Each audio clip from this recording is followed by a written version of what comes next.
कि जब चारों ओर अंधेरा छा रहा हो, कोई अपना न दिखाई दे रहा हो, केवल दुख ही दुख, अशांति ही अशांति, उस समय आप देखिएगा भारी से भारी संकट की निवृत्ति के लिए एकमात्र उपाय है। यदि आप भजन नहीं करते तो आप दिमाग में लिख लीजिए, चाहे अपनी नित्य डायरी में लिख लीजिए। आप एक बात पर विश्वास कर लीजिए कि आपको कोई भी सुखी नहीं कर सकता। यदि आपको कोई सुखी कर सकता है तो आप हैं। बिल्कुल घनीभूत अर्थात ठोस बात है, इसे समझ लेना। यदि आप अपने विचार के द्वारा, विवेक के द्वारा अधर्माचरणों का त्याग करके धर्म पूर्वक जीवन व्यतीत करते हुए भगवान नाम जप करते हैं, तो पूर्व पाप कर्म के अनुसार जब देह रचा गया तो उसमें जो प्रारब्ध दुख सुख का है वो तो आएगा, पर आपको परास्त नहीं कर पाएगा। और आगे आपके लिए महासुख है जो दुख और सुख दोनों से परे है। अखंड प्रसन्नता, अखंड आनंद, वो केवल आपके करने से होगा। उपदेश मिल सकते हैं, मार्ग बताया जा सकता है, आपको सहयोग मिल सकता है, पर चलना आपको होगा। यदि आप नहीं चले तो ये कहीं भ्रम हो कि मैं कहीं जाऊं और मेरी दुख निवृत्ति हो जाए, तो इस भ्रम को छोड़ देना आप। क्योंकि हम आप तो बहुत छोटे जीव हैं, अर्थात बहुत लघु तपस्या, लघु पुण्य वाले हैं। हम उन महापुरुषों की बात करते हैं जिन्होंने आजीवन ऐसा तप संचय किया, फिर भी उनके शरीर में भारी से भारी दुख देखे गए। ये दुख और सुख एक भ्रमात्मक इंद्रजाल है माया का, ना दुख है न सुख है।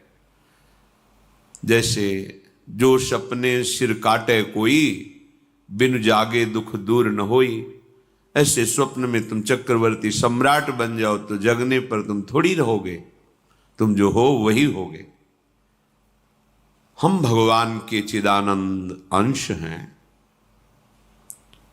ये भूल कर हम अपने को स्त्री पुरुष, अच्छा बुरा, धनी निर्धन, दुखी सुखी आदि आदि बहुत सा प्रपंच है, इसे हम अपने दिमाग में बैठा लिया है। जब तक आप ये प्रपंच नहीं छोड़ोगे तब तक आपको सुखी कोई कर ही नहीं सकता, क्योंकि दुखालयम नाशवान संसार का तो तुमने अस्तित्व रखा है।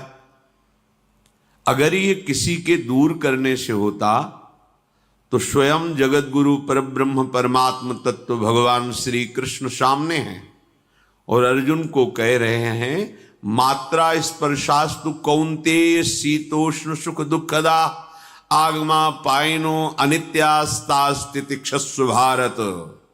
हे भारत, हे अर्जुन, ये आने जाने वाले अनुकूलता प्रतिकूलता, गर्मी शीतलता, अर्थात काम क्रोध लोभ मोह मद मत्सर अपमान निंदा, ये सब ताप पहुंचाते हैं। अनुकूलता सम्मान यश कीर्ति धन वैभव, मानी हुई मान्यता, ये सब शीतलता पहुंचाते हैं। ये उष्णता और शीतलता, अनुकूलता और प्रतिकूलता आने जाने वाले हैं। भगवान ये नहीं कह रहे मैं मिटा दूंगा, कह रहे तास तितिक्षस्व भारत, हे अर्जुन ये तुम्हें सहना होगा। यदि तुम इससे सह गए तो तुम्हारे हृदय में ऐसी स्थिति प्रकट हो जाएगी कि फिर ये स्पर्श भी नहीं कर पाएंगे। सहने से तुम्हारी भक्ति बढ़ेगी, तुम्हारा चिंतन बढ़ेगा, तुम्हारा स्मरण बढ़ेगा, सत्य वस्तु के लिए, सत्य तत्व के लिए तुम सुखी हो जाओगे। बिल्कुल खुली बात। आडंबर नाटक पाखंड इसकी जरूरत नहीं है। प्राकृतिक भोगों में सुख बुद्धि, देहाभिमान, विद्या रूप महत्व कुल धन यौवन अभिमान, यही तुम्हारे दुख का मूल है और ये कोई दूसरा नहीं हटा सकता। ये तुम्हें अपने विवेक सत्संग से प्राप्त हुए विवेक के द्वारा, शास्त्र स्वाध्याय से प्राप्त हुए विवेक के द्वारा इसे तुम्हें त्यागना है। दुख तुम पकड़े हो तो छुड़ा कौन सकता है? छुड़ाना तो आपको ही पड़ेगा। अगर कोई वादा करता है कि मैं आपको दुख रहित कर दूंगा, मुझे आज तक समझ में नहीं आया। दुख रहित होने का जो उपाय है वो गुरुजन, महापुरुष, संत जन बताते हैं कि जब चारों ओर अंधेरा छा रहा हो, कोई अपना न दिखाई दे रहा हो, केवल दुख ही दुख, अशांति ही अशांति, उस समय आप देखिएगा कोई एक है जो आपको बहुत प्यार कर रहा है। वो हमारे प्रभु हैं। आप जिनकी तरफ पीठ किए हो और जहां दुख है उधर मुख किए हो, वापस घूमो, सन्मुख होइएगा। सन्मुख होए जीव मोहि जबहि, जन्म कोटि अघनाशों तबहि। करोड़ों जन्मों के पाप नष्ट कर देते हैं भगवान। जहां प्रभु की तरफ हुए तो पता चला बहुत जन्मों से बिछुड़ा था, वो मेरे स्वामी मिल गए। भारी से भारी संकट की निवृत्ति के लिए एकमात्र उपाय भगवान श्री हरि का आश्रय, उनके नाम का जप। सत्य मान लीजिए, आडंबर से कुछ नहीं होना। चाहे जितने जंतुर बांध लो, चाहे जितना जो कुछ जादू टोना जो मन आवे सो कर लो, बारी मथे घृत होए बरु शिकताते बरु तेल, बिनु हरि भजन न भवतरी यह सिद्धांत अपेल।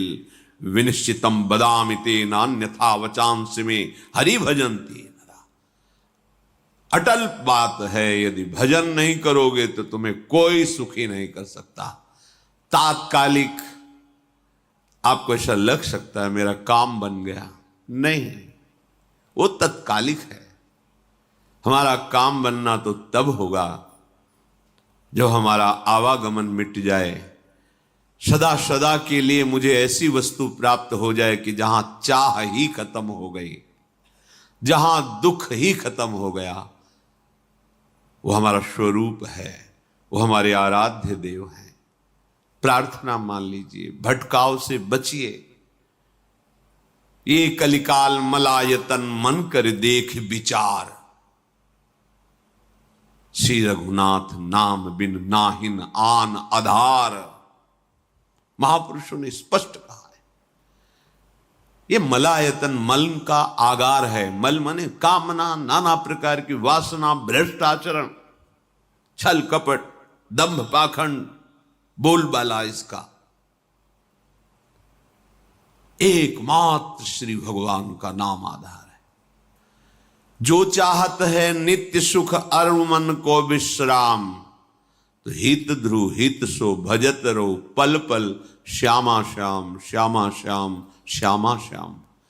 यदि सच्चिदानंद शाश्वत सुख चाहते हो, जहां से कभी हटना ना पड़े, केवल सुख ही सुख है, आनंद ही आनंद है, और मन का विश्राम चाहते हो कि भाग दौड़ मन की मिट जाए, तो बस प्रेम से बोलते रहो श्यामा श्याम श्यामा श्याम, राधे श्याम, राधा राधा राधा वल्लभ। ये बड़ी शोध करके महापुरुषों ने बात कही है। यदि आप भजन नहीं करते तो आप दिमाग में लिख लीजिए, चाहे अपनी नित्य डायरी में लिख लीजिए, जो आप दिनचर्या लिखते हैं। आपको कहीं भी कभी भी कोई भी सुखी नहीं कर सकता। गांठ बांध लीजिए, भटकने की जरूरत नहीं है। और यदि नाम जप करने लगे, धर्माचरण करने लगे, तो तुम आशीर्वाद देने वाले बन जाओगे। सातरति सातरति सा लोकांतारयति। ध्यान दीजिए, वो तर जाता है, वह तर जाता है, वो लोकों को तार देता है। जब पृथ्वी में भयंकर पापाचरण की वृद्धि हुई, असुरों के द्वारा प्रेरित होकर के जहां भी धर्माचरण, नाम कीर्तन, यज्ञ, हवन, होम, ऋषि मुनि विध्वंस कर दो, क्या हुआ? कोई दूसरा दिखाई दिया क्या? नहीं, किसी की सामर्थ्य नहीं थी। सब मिलकर के ब्रह्मा जी के पास गए, जो ईश्वर कोटि के महापुरुष, सबने ब्रह्मा जी से प्रार्थना की। ब्रह्मा जी ने कहा, हम भी जिनके सेवक हैं वही प्रभु अब हमारे दुख का निवारण कर सकते हैं। सोचो, आप किसी और से दुख निवृत्त कराना चाहते हैं? जिसने सृष्टि बनाई है, भगवान ब्रह्मा जी भी कह रहे हैं मैं जिनके सेवक हूं, वही प्रभु हमारे और आप सबके दुखों का निवारण करते हैं। तो आपको समझ में नहीं आ रहा कि एकमात्र भगवान श्री हरि ही हमारे दुख का निवारण कर सकते हैं। हमें कहीं भागने दौड़ने की जरूरत नहीं है। साधु समागम इसलिए किया जाता है कि हृदय पवित्र हो जाए, पवित्र हृदय की पहचान बुद्धि में विवेक का प्रादुर्भाव हो जाए, और विवेक से मोह का नाश करके हम निरंतर प्रभु के प्रेम में डूबे, भजन में डूबे। सबने एक साथ मिलकर के विचार किया कि महासुख सिंधु प्रभु से विनय करनी तो कहां जाया जाए?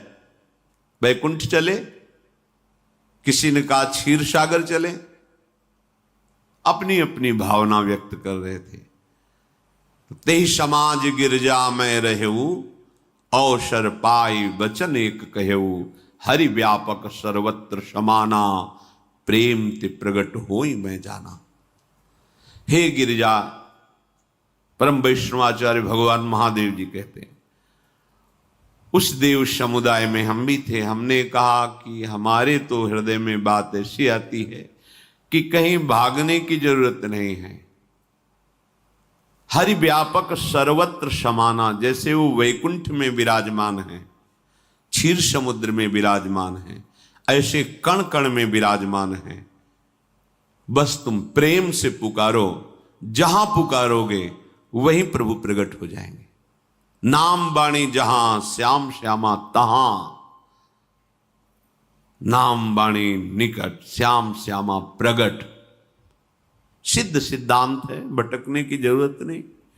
जहां हो वहीं से प्रिया प्रीतम का नाम पुकारो, नाम कीर्तन करो, उनकी लीलाओं का गायन करो, सबको सुख देने की भावना करो। देखो तुम्हारी दृष्टि बदलती चली जाएगी, भगवत साक्षात्कार करने की योग्यता आने लगेगी। ऐसा ही हुआ। सबने मिलकर के श्री भगवान को विनय पूर्वक आर्त भाव से पुकारा। आकाशवाणी हुई, निर्भय हो जाओ, निश्चिंत हो जाओ, मैं स्वयं अपने अंशों के सहित अवतार लेकर इस भूमि का भार हरण करूंगा। तुम सब बड़े बड़े जो देवता हो, जाओ हमारी लीला में सुख लेने के लिए सब ऋक्ष वानर आदि का रूप धारण करो। ब्रह्मा जी, महादेव जी, बड़े बड़े ईश्वर कोटि के लोकपाल बहुत प्रसन्न हुए, क्योंकि भगवद वाणी सत्य है, त्रिकाल सत्य है। सबको विश्वास हो गया कि अब मारा तो जाएगा ये महासुर, जिसको लगता था कोई ना मंत्र के द्वारा मार सकता है, ना अस्त्र के द्वारा मार सकता है। स्वयं श्री भगवान पधार रहे। भगवान ने जो निरंतर भजन प्राण रहते हैं, कश्यप जी, अदिति जी, वो भगवान के वात्सल्य में भरे थे।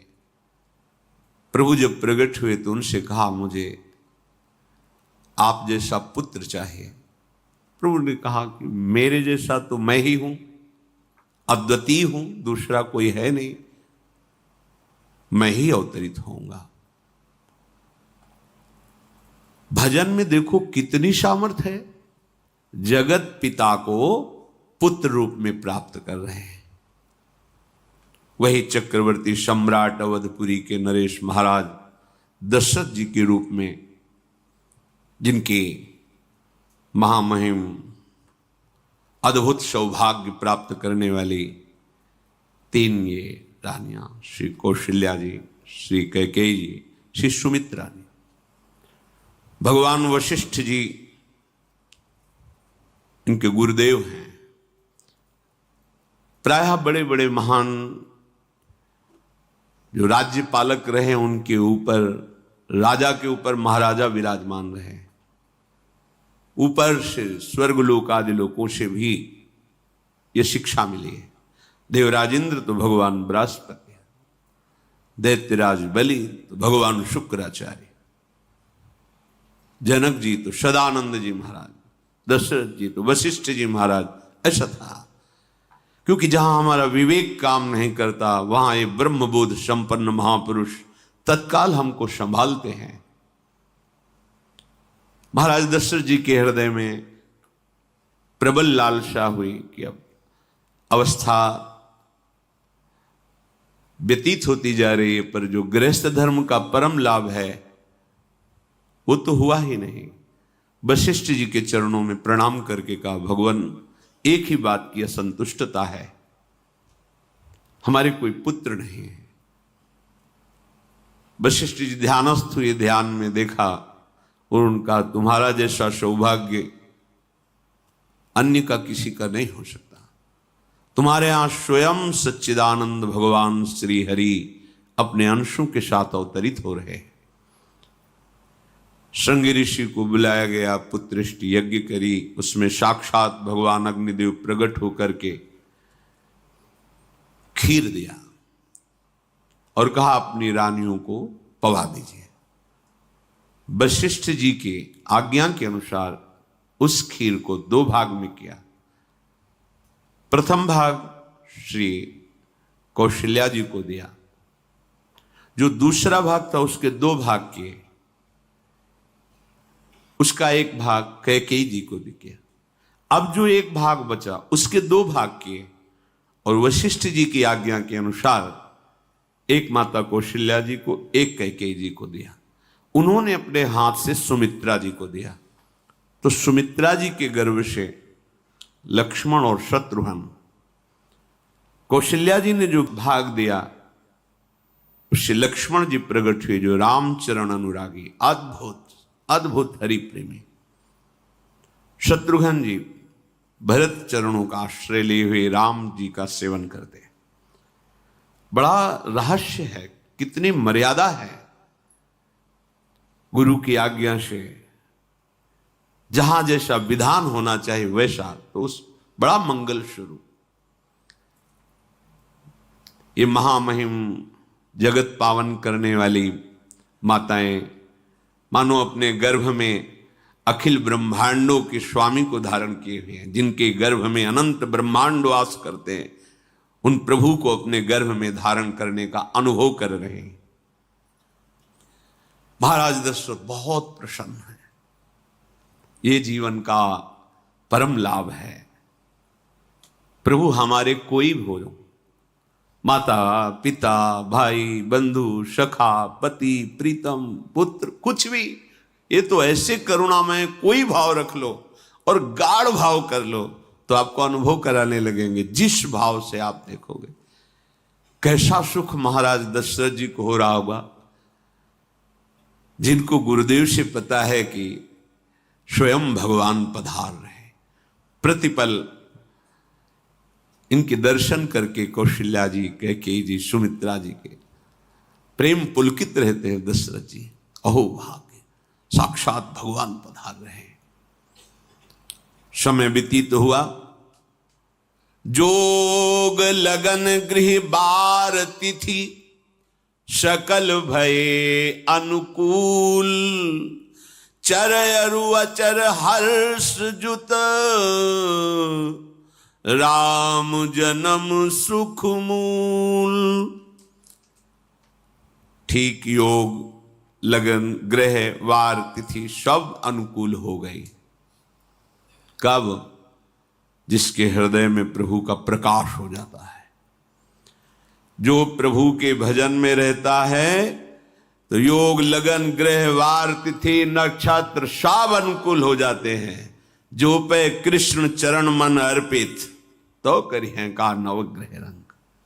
सब ग्रह नक्षत्र वार तिथि, ये जितने भी विघ्न कारक या शुभ कारक है, ये साफ शासन में रहते हैं जिसके हृदय में भगवान नाम चल। जिते विनायक शुभ अशुभ ये विघ्न करे नहीं कोई, क्योंकि भगवान का नाम चल रहा है, हृदय में भगवान प्रकाशित हो गए हैं, परमानंद अनुभव होता है।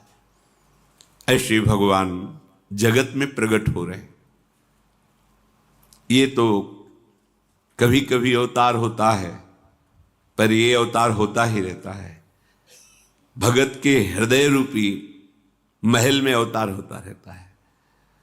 जो निरंतर भगवत चिंतन परायण अपने अहम को भगवान के चरणों में समर्पित किया तो भय प्रकट कृपाला, यही हृदय में प्रकाशित हो जाते हैं।